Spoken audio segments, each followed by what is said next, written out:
Hello, everyone, and welcome to another episode of the Low Cafe. This is issue number 108 for Wednesday, September 7th, 2022. So today we'll be talking about the power of search and how you can implement this on your Plantain App websites.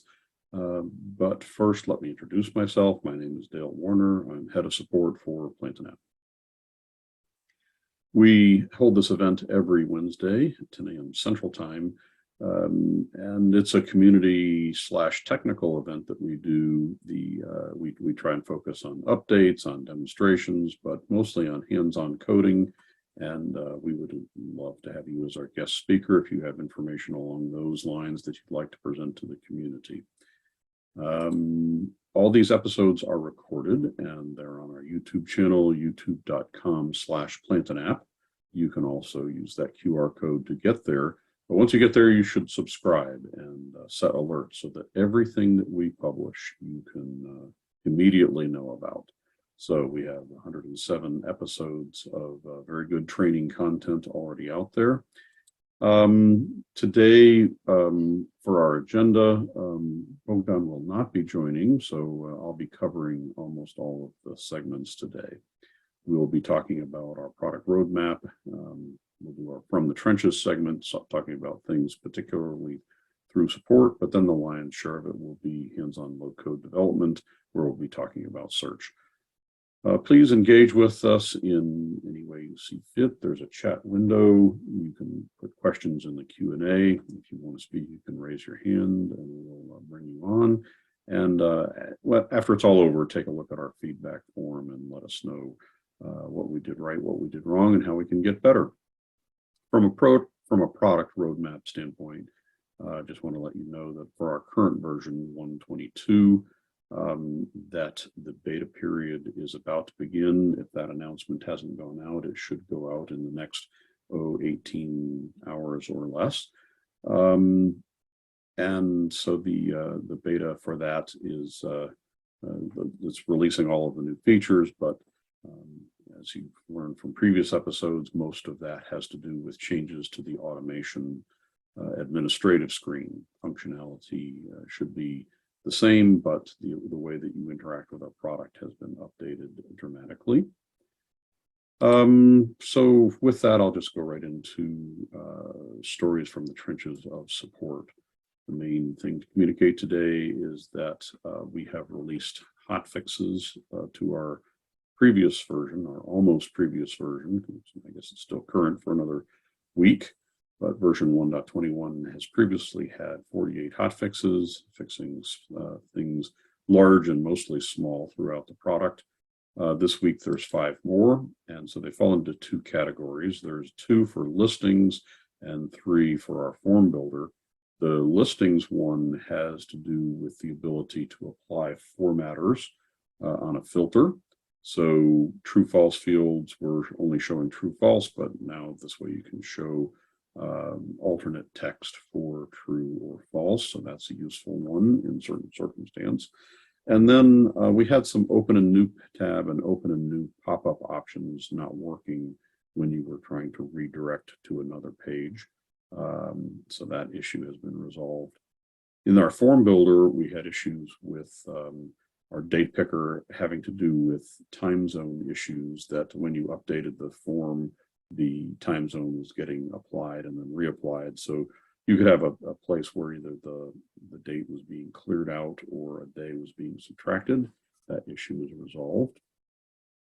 For our form builder, the file manager, if you decide to specify a path, just those need to begin with forward slashes. And we had an odd case where a leading forward slash, when a token was involved, wasn't evaluating correctly. So that's a small thing, but a big impact for those of you who deal with it. And then I know that at least one person on here today has been waiting for radio buttons within the radio boxes feature for dynamic fields. So those are now officially available. There's some work you're going to have to do with CSS to make them look the way that you want to, but you can now get these dynamic radio boxes to produce very nicely. So all those are available in your hotfixes section of the configuration. So I guess that would be configuration updates hotfixes. A promo for low-code Campfire. That's more of a meeting format that we do every Friday this same hour. And so many of you participate in that, and we would just enjoy the camaraderie and the opportunity to talk about the things that you're facing in the low-code world. So that's low-code Campfire. There are some links for this episode, which I'll put on the chat here in just a second, but you can register in advance for the low-code Campfire. You can do webinars, get access to our recordings, get to our community portal, which there's a lot of great things out there, including the ability to access live help, and you can give us feedback. So let me get those posted in the chat.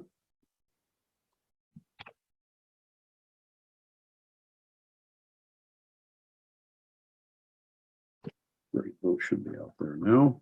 And moving on to our topic of the day, the power of search. So our product Search, and we sell it separately as an individual product called Search Boost, but Search is built into our core product and is really a powerful thing that not everyone takes advantage of. It's there and installed in Plant an App, but you might not be using it. So today we'll talk about just kind of what is it and how can you harness it. So it gives you the ability to do a search over all of your site. Within individual forms, for example, or listings, you have the ability to search for items within just that entity type or whatever is represented in the listing. But this is an overall site search. There's also the ability to define specific search behaviors, and I'm not sure if we'll have time to get into that today, but that's the idea where you can define a search box that has a different set of things included in the search, and so we call that a behavior. So, for example, you could do a search box that appears on every page of your site and is a global search for everything on the site. But then you might get into a section of your site that is specifically dedicated to white papers. And so you could define a search behavior that is specifically only includes information on white papers. And so that would be a separate search that would be defined. You'd have full control over what it returns, limiting it to just the things that you were interested in. So different behaviors are possible, but the most typical use is that you search your entire site. So we'll just start with how to search and where do you go to configure it. I have a site up here that currently has almost nothing into it and really has nothing in the search, but the search was built into our page builder theme, and if you have a separate theme, you can add search to it quite easily. But if we go search for any kind of can't type my last name today. If you search for something, it brings up the search results page. It says that we didn't get any search results. And so we'll search for other things and we're not getting any search results. Like I said, this is completely unconfigured, and so we're not getting any results back. So that's where to find search and essentially how to search with it. But let's see where you configure it, and then we'll make that become more and more useful. In the configuration menu for Plant an App, down on the left menu, there is a search item. And within that, we have let's follow along with we have a search header. So we'll deal with the search header first. It tells us we have the ability to index, to ReIndex. You can test your search out and you can save any changes that you make. So indexing is something that is typically handled as a job. It goes through all of the things that you said that you want to search, what we've defined here within this, the parameters of the search system, and it walks through the entire site and decides what search results are available, or develops a pool of search content. So that happens automatically every 10 minutes or so. But if you've made recent changes and you want to speed the process along, you can hit index. It will do an incremental search, picking up all what it considers to be new content. Sometimes you make changes that are so drastic, or you want to ensure that your indexes are completely clear and that you do that you generate a full search. So ReIndex deletes all of your index content, and then when you and then it will force the site to be completely re-indexed and rebuilding all of your search content. That one is a nice option. We'll be using it a lot today, just to ensure that we're getting a complete reset of our indexes, and you can see the result of what we do. But there are some people that some sites that have a ton of content, and a reindex might take a significant amount of time, 30 minutes, 2 hours. It just depends on the amount of content you have. So you wouldn't want to reindex everything. Realizing that you don't have to index at all. You can, in the normal default operation system, it will automatically index the things that are changed, get added every 10 minutes or so. There's ways that you can completely turn that off, and you can be fully in control of it. But the two simple choices are: you click index and it adds your does an incremental, reindex does a complete, and then you can use test search, and we'll get into that a little bit as we go on. So let's see what else we're seeing. That's our search header. Then there's the dashboard, and so we'll look at the first page here, dashboard, and then start getting into let's get some content and see search working. So there's a status. It says that that we have no jobs running. There's not anything being indexed currently. And then we have our behaviors, and so we're going to stick with a single behavior for now. If we decide to do a separate one, if we have time, we'll get into that. This is a summary of how much is indexed, and this is a great clue. We've got nothing. There aren't any pages, any files, no database, no outside URLs, no entities. There's nothing in our index, and so nothing is going to come up if we search. The report section shows things that we have searched a lot in the last 30 days. So, for example, the word stripe has been searched 6 times. This will give you an idea of what people are looking for, and you can perhaps adapt to that. And then you can see the latest searches that have been done. So that is the search report. You can download this information as well.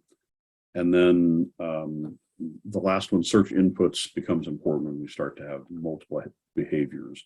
One, what this is telling us right now is only our skin is or theme has a search box on it, and that's where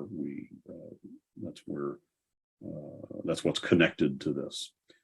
If you get multiple behaviors, you're going to connect different search inputs to the different behaviors, and so that becomes important for finding now where is this search used. Great, so let's do some stuff.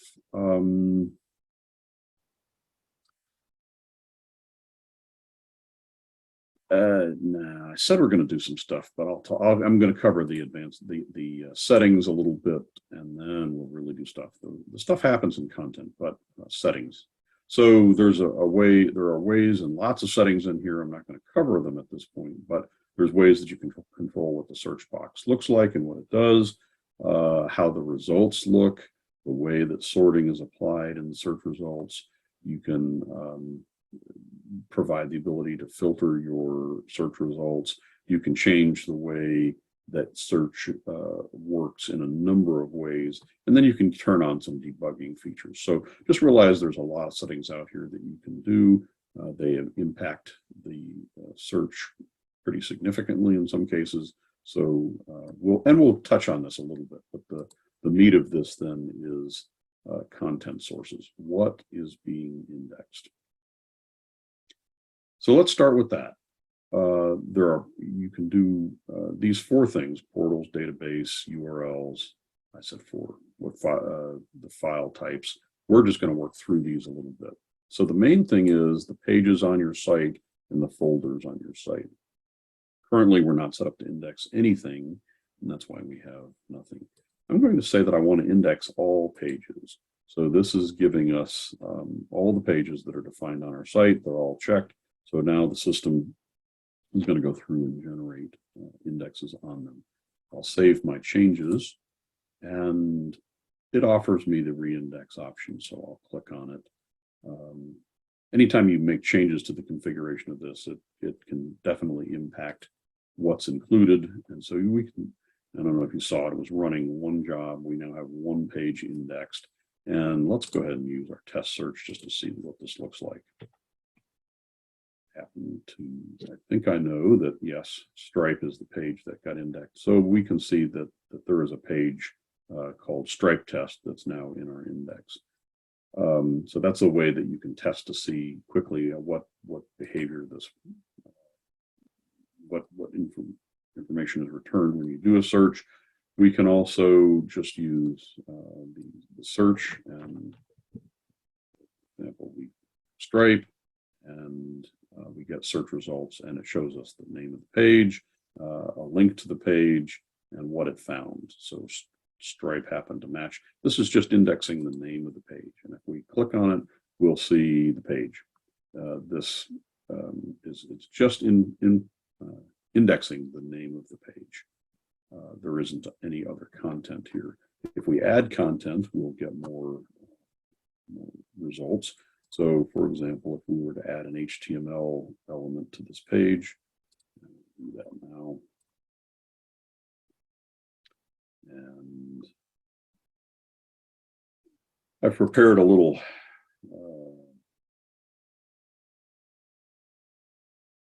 example text that we could just drop in there. So I'll copy that and paste it, speed things along. So if I edit my HTML, put some text in here. This is an example of what you can do with Stripe. I'm just putting information on the page. It was demonstrated in a prior episode of Low Code Cafe. So when I save that, this information is now on the page.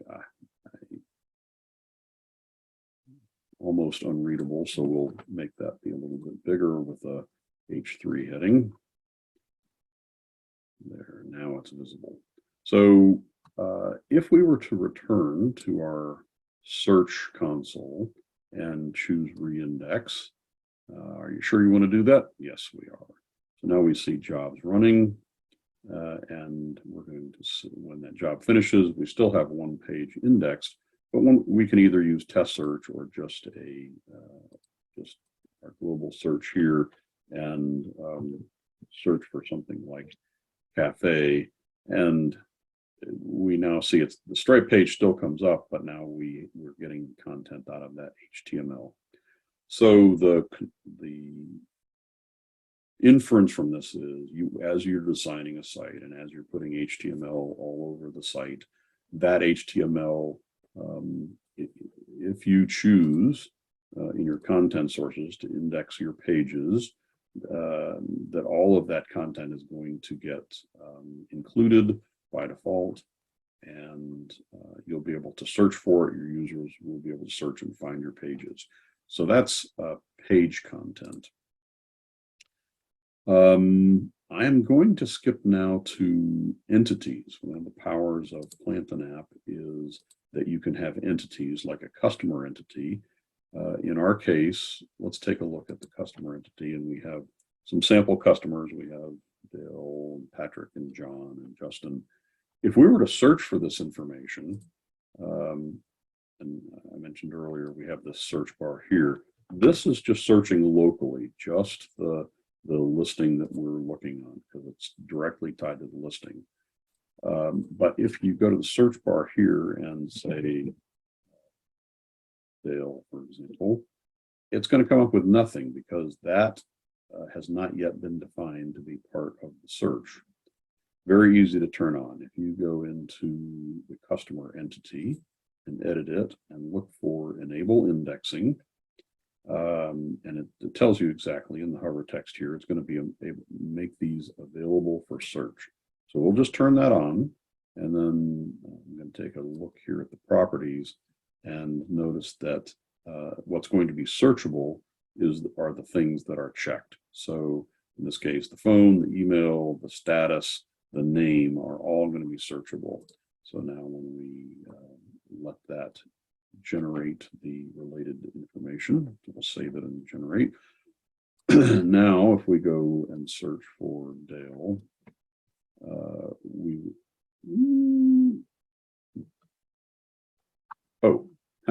skipped a step.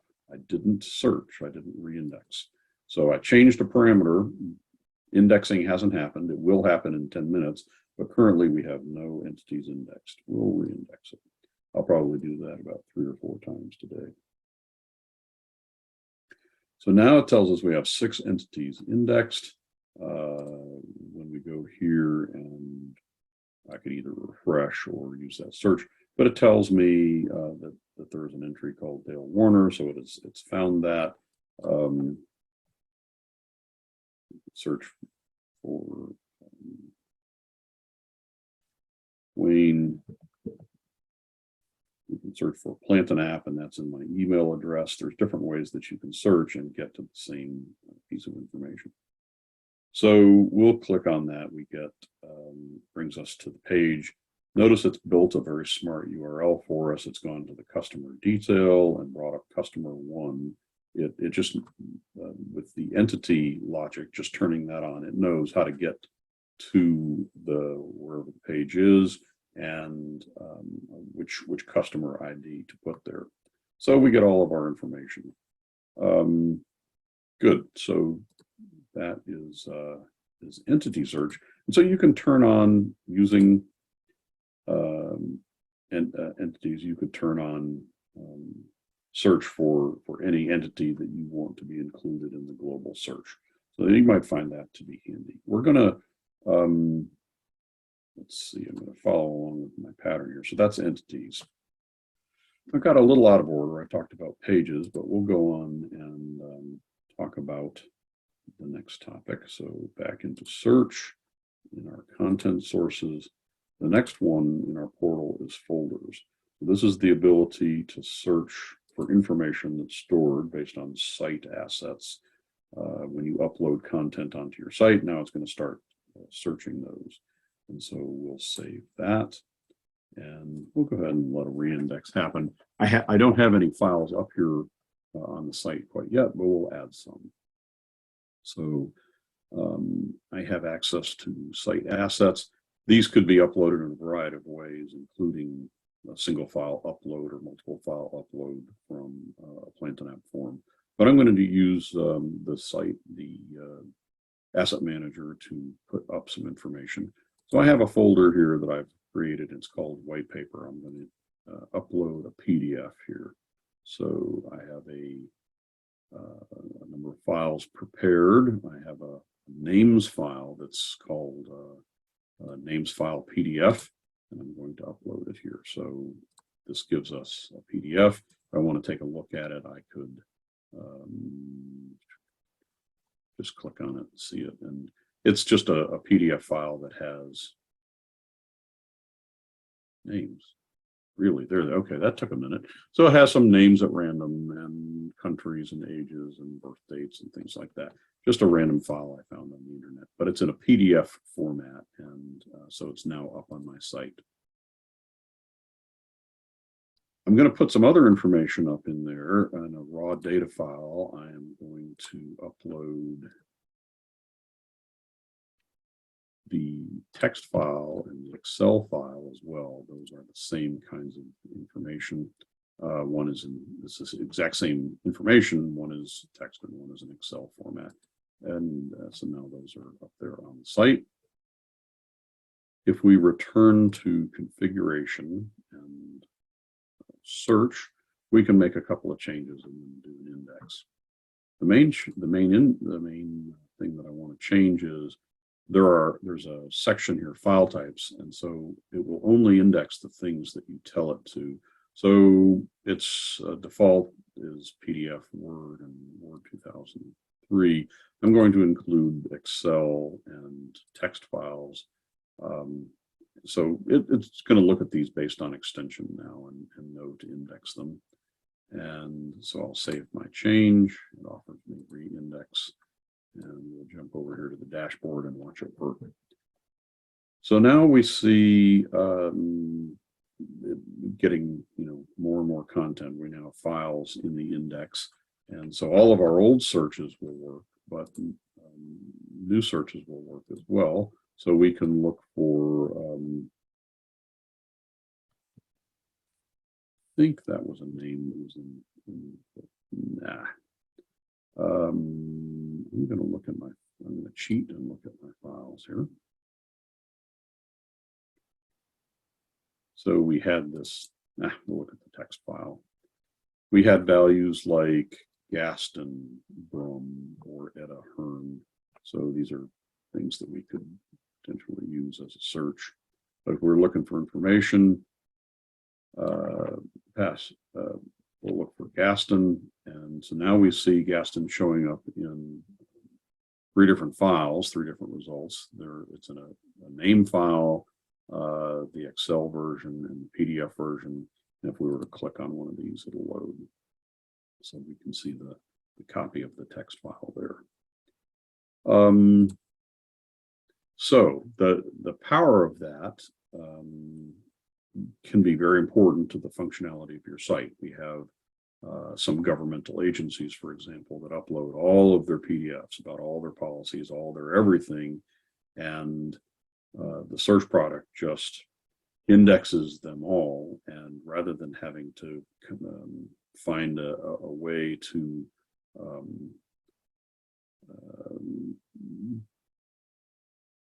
predetermine how those get displayed, people can just go to the search and type the thing they're looking for, the topic about taxes or licenses or whatever they're looking for, or the name, whatever. It's just essentially the same technology that I think used to power Google, Lucene Index. All this content is just indexed, and it knows how to build the output. One thing I learned in my studies today, that the PDF, this works just fine. If a bit slowly, it'll download the file and open it up and let you download it. You can get access to it. Excel files, I think that my browser, which I'm using, Chrome, when you click on it, it doesn't actually do anything. There's some security in place that it doesn't want to download that file. So we might, if you happen to be using it for a file and it doesn't download it, there might be a security related thing. I opened that up anyway, I think it would be conquered through settings in Chrome to make that happen, but just wanted to point it out. So where are we? We added pages. As you add pages and content, you can get them indexed in that way. And great question from Jim about security roles. Can entity search be configured to filter results based on security roles? I believe, Jim, that's built in. That if you didn't have view security to the entity, then you wouldn't see that. You wouldn't see a result for that item. So test me, but I'm pretty sure that's built in. Great. So the next one we can that I want to tackle is URLs. And the case might be something like this. You have an RSS feed and you want to include this feed. The RSS feed might be from your site, it might be from any other external site, but you want to include content from somewhere else. So this is a typical looking RSS feed. It's in XML format. I've copied it and pasted it into my favorite viewer, Code Beautify, and it helps me visualize it just a little bit. what we can see is that there's it's got an RSS tag, and there's a channel tag, but then every item is a new news item from this. Happens to be, what is it, off of dowjones.com is where I found this RSS feed, but you can find them anywhere. Just search for your RSS feed on a topic that you're interested in, and it'll work. So every item has, for example, a title, it has a link, a description. I'm copying title and description, and also has a publish date here. I'm copying these tags because I'm going to use them in just a second. So the feed we're going to include in our search is the dowjones.com, and I'm going to copy that exact URL, go into search, content sources, and we're going to set up a URL. So there aren't any URLs yet. We're going to add more URLs and paste the URL that we're going to search here. And then we're going to add some options. So the date published is pub date. I'm getting this off my Windows clipboard. The title of the thing is the title, and the description of the thing is here. That particular input source didn't have an author, so I'm not going to fill in an author, and it's going to figure out the link all by itself.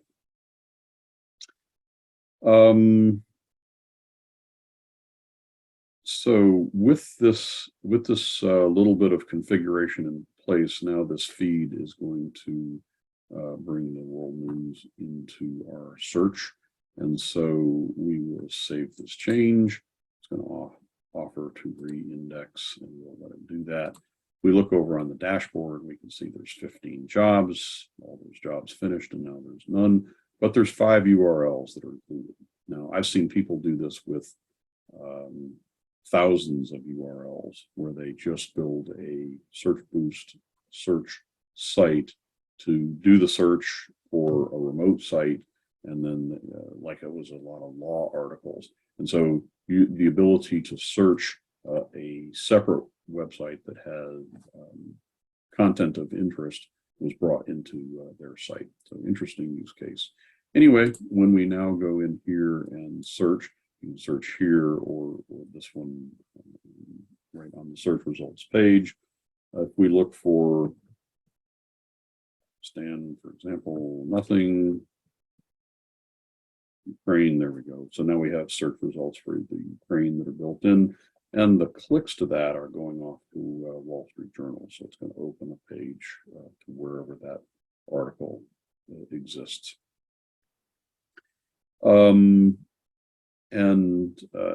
Note these things are based on the word Ukraine being present.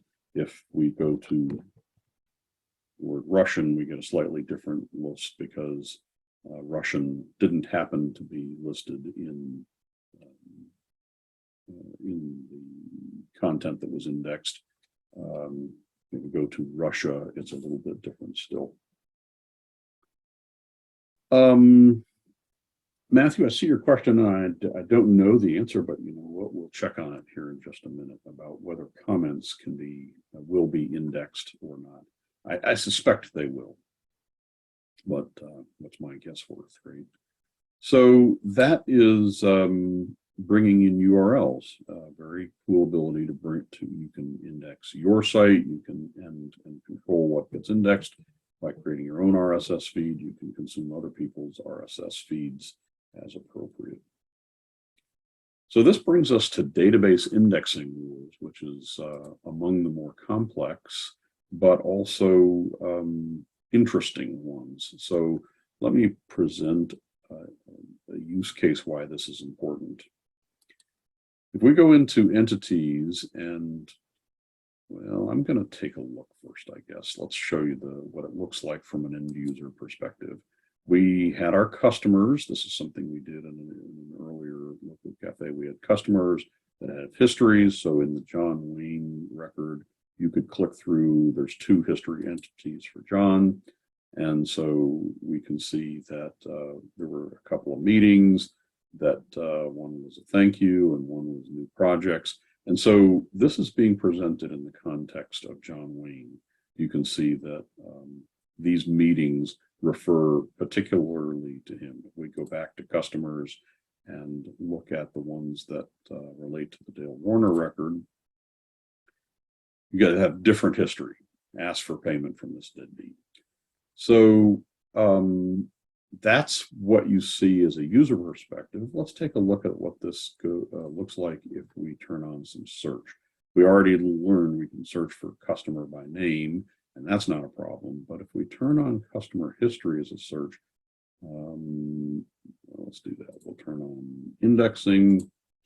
The title and the description are searchable, so that's fine. We save, and so now we've turned it on. Got to remember to re-index it or wait patiently for 10 minutes or so for it to be picked up. We're not patient at all, so click the button and let the jobs run.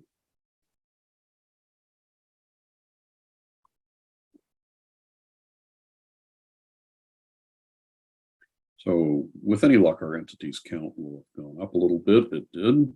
And so now we go to our search and we can look for the word payment. It turns up in the search as part of, we can see collection payment. It's part of the customer history for customer history ID 3. So it's correctly identified the right thing. If we go in here and look for movies, it'll bring us to the thank you call for that one we were looking at a moment ago. But the problem is when we click through, we're looking at customer histories, but this thing is a separate entity and it doesn't really understand, or search doesn't understand that this is relating to John Wayne. So we've missed that relationship. And so the search for this isn't terribly useful. So to fix that, we're going to use content sources. I'm going to go into customer history first and turn this off. We don't want to offer indexing on customer history directly because it'll just frustrate people. You can see history, but you can't see the customer. So we'll turn that off. But what we will do, and this is not a SQL class today, so I've prepared a customer history query that navigates the table. We have a customer table, so we're pulling information from customer. We have this automatically built table that's a join table when you do a list of entities as a property. So this table joins customers with histories, and then we have customer history. So all these are represented in this SQL. We're getting data from customer, joining through customer history, and finally getting to customer history. But what we get out of this is something that looks like this. We have the name, the title of the history entry, the description of the history entity, a unique identifier, very key. You have to have a unique identifier for this feature that we're about to use, has to be able to link to one particular thing. And then I've pre-built the link. This is where I want it to go. So if somebody searches for new projects and this comes up, the link that I want them to go to is the customer's detail for customer 3. This one will be customer detail for customer 1. And I divined that from looking at, if we go to customers and pick an item, the Patrick Anderson item, this is the URL, customers detail, customer ID 2. And if you click history, it adds # history to the URL. So I just interactively took a look at this URL, what it should look like, and then I set up my SQL to build it for me. So this just kind of makes it easy to consume this as a search source. So I have this customer history query, and SQL itself is a little beyond the topic, but we're going to poke that into search as a content source. That's a database indexing rule. And so we can call it anything we want, but the input query that we're using is copy and pasted from our SQL console. Next step, we have load columns, and all the columns that are available to us. What do we want to what do we want to use? So we're going to use the name, the title, the description, and the link, and the link results. Where is this going when they click this? We're going to do it based on the URL column called link. So now this is the thing that just directly gets us to consume that's coming out of the SQL. We can control who gets to see it, so we could limit this. This is part of the question that was asked earlier about security roles. You can your ability to access this can be controlled based on security roles. So you might be, for example, build that right into your query, but we're not going to deal with role permissions right now. But these this ID column, we're going to pick the history ID. This is the customer ID, and it's not unique, but the history ID, there only shows up once per. The title column is called title. The description column is called description.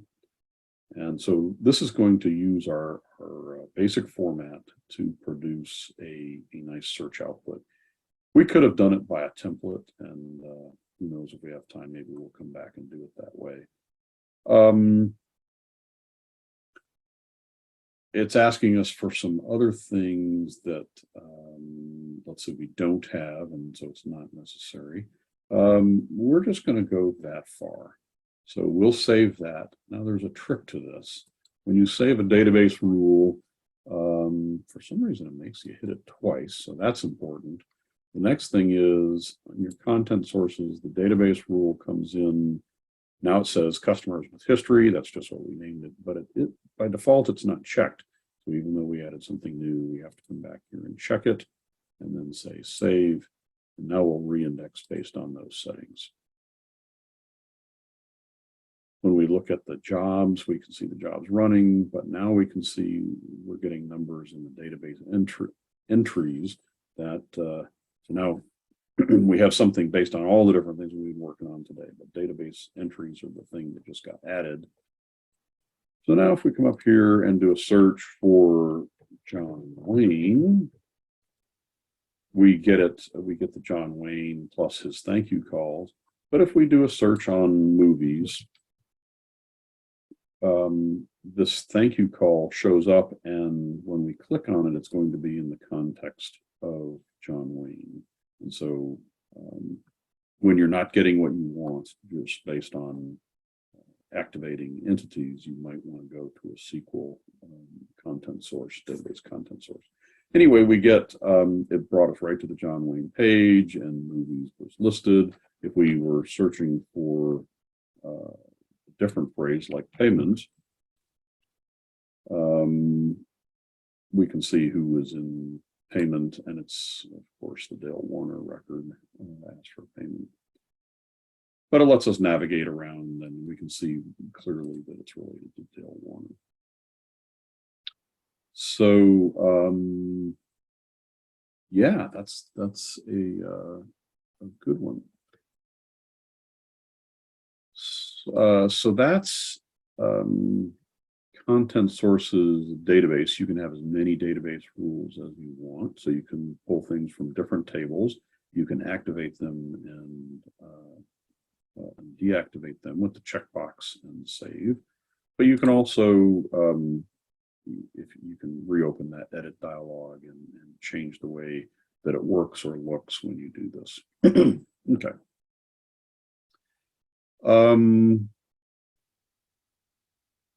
So I think it'd be a great time to encourage questions, and I'm going to go on to Matthew's questions about whether comments would be indexed. So what I'm going to do is go to our Stripe test page where I put in an HTML, and we'll edit that and add a very unique, that's not very good English. We'll add a unique content comment into the content. So Matthew's been kind enough to add the structure of what an HTML comment should look like. And so we'll just drop it in here and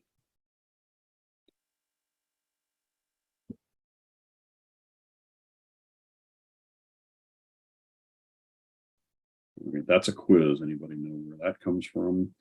So when we save this and take a look at the page, that comment doesn't show up. It's an HTML comment that's not visible.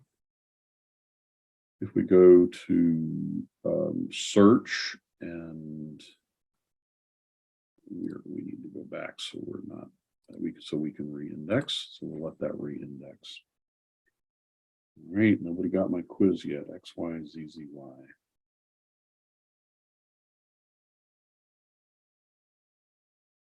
It's geeky.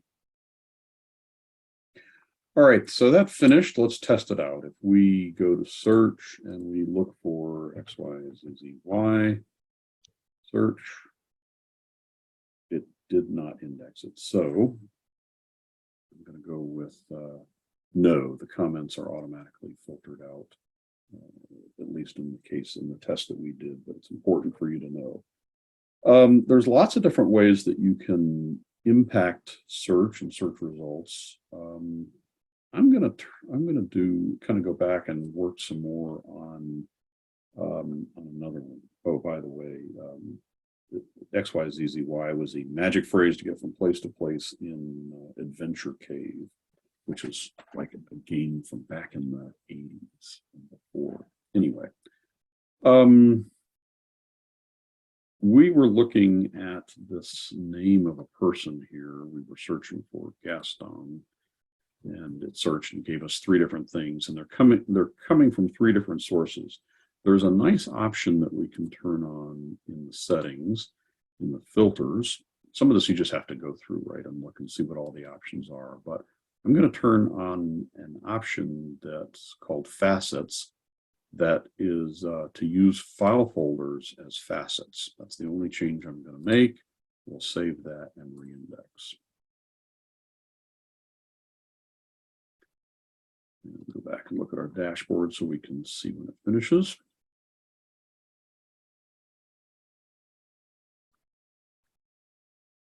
So now when I refresh this, we have a nice thing up here. The file folders, which, if you remember, I dropped one file into white paper and the other into raw data, the other 2 into raw data. Now we have these filters that are pre-built for us based on the names of the folders. So if you know that you are interested in white papers for Gaston, you can pick the white paper filter, and now it's going to filter those out. So you can filter based on the name of the folder. So now it's raw data. So now it further narrows the results. All right, that's one option. Another common option is how much and how fast is search going to work for you? If we type the partial name of Gaston, we're getting nothing. There's a setting for that. And let's see if I can find it. The search options.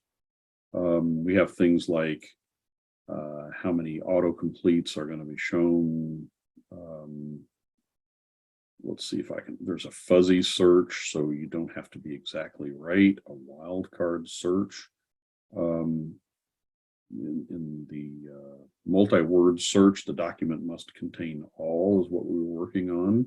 And so that's going to give one kind of a result. You might give one first name and a different person's last name, and it would still work and get you to the document.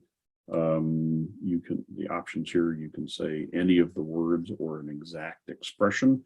So it starts to narrow down how the search works and what the users will get out of it. What am I looking for? I think we can use wildcard search. So highlighting and stemming is on, so I have to turn. There's some things that are just like not compatible. So I'm going to turn off highlighting and then we'll do implicit wildcard search. And so this is going to give us a different result when we get into the search. We should be able to look for gas and find Gaston. So we'll go back to our dashboard and wait for things to all get indexed. And so now we search for gas or Gaston right up until the point that you pick a character that's not part of that, but we're getting implicit wildcarding, meaning it can contain any part of that. And what else?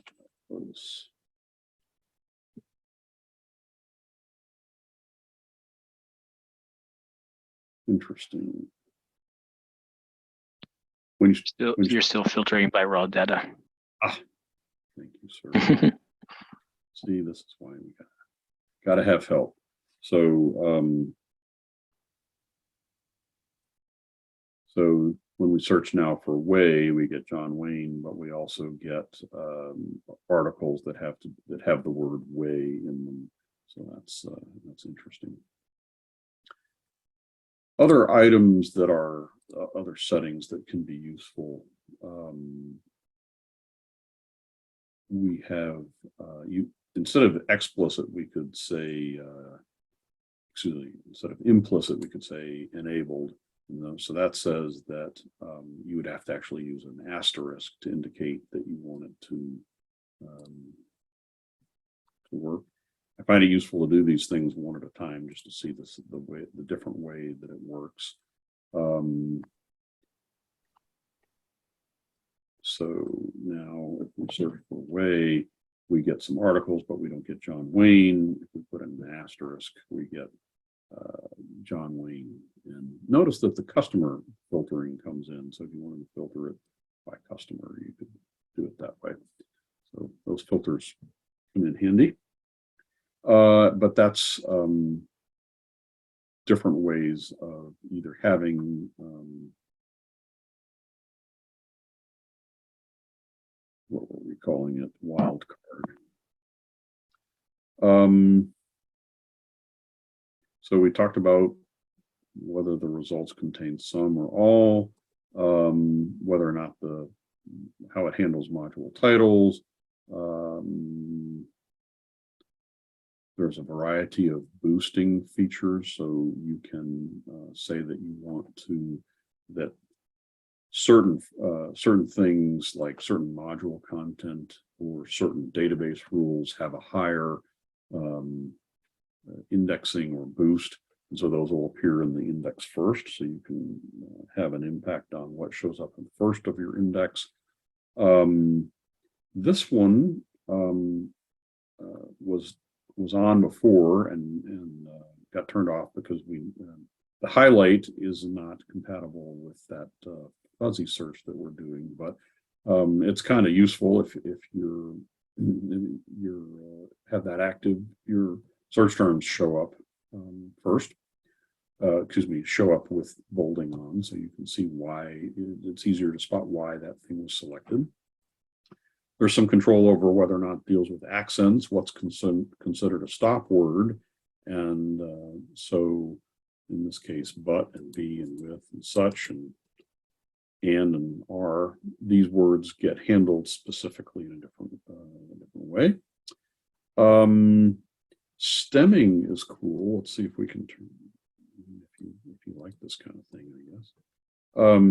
Stemming is cool. So you can get word searches, searching, searched. So you can get different English language stemming impacts. We might have to look at our articles to see what would be good stemming examples to see it actually work. But yep, it's finished up. So let's go back to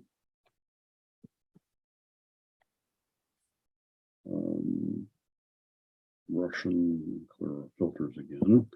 So there's the word exported, for example.